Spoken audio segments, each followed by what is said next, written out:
Stop scrolling. Today we're talking about one of Apple's most powerful iPhones ever, the iPhone 13 Pro Max. But here's the real question.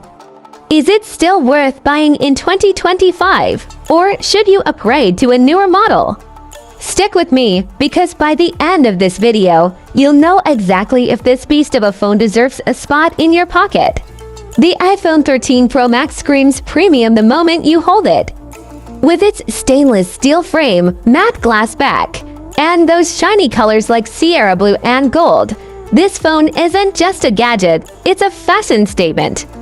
And yes, it's still one of the most durable iPhones with ceramic shield glass protection. Now let's talk about the thing you stare at the most, the 6.7-inch Super Retina XDR display. This isn't just big, it's buttery smooth thanks to promotion 120Hz refresh rate.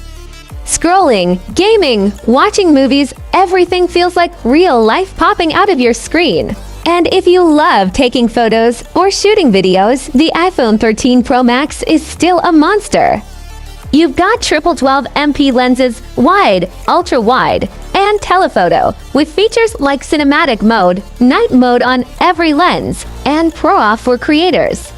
Trust me, even in 2025, this phone competes with newer flagships in photography and videography. Under the hood, you get Apple's A15 Bionic chip.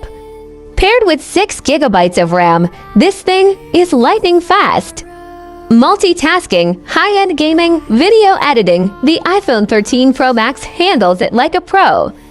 And honestly, it still feels as fast as many 2025 smartphones. One word, unstoppable. With its massive battery and Apple's efficiency tricks, the iPhone 13 Pro Max easily delivers up to 2 days of use on a single charge. Plus, it supports MagSafe wireless charging, which is super convenient. So, is the iPhone 13 Pro Max still worth it in 2025?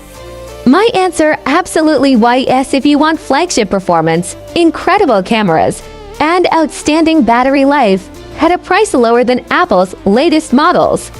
But if you're chasing the absolute newest features, like the iPhone 15 or 16 Pro Max, then those might be better for you. So, what do you think about the iPhone 13 Pro Max? Is it still a king in 2025 or just a good budget flagship now? Drop your thoughts in the comments. Don't forget to hit that like button, subscribe for more epic mobile reviews, and I'll catch you in the next one.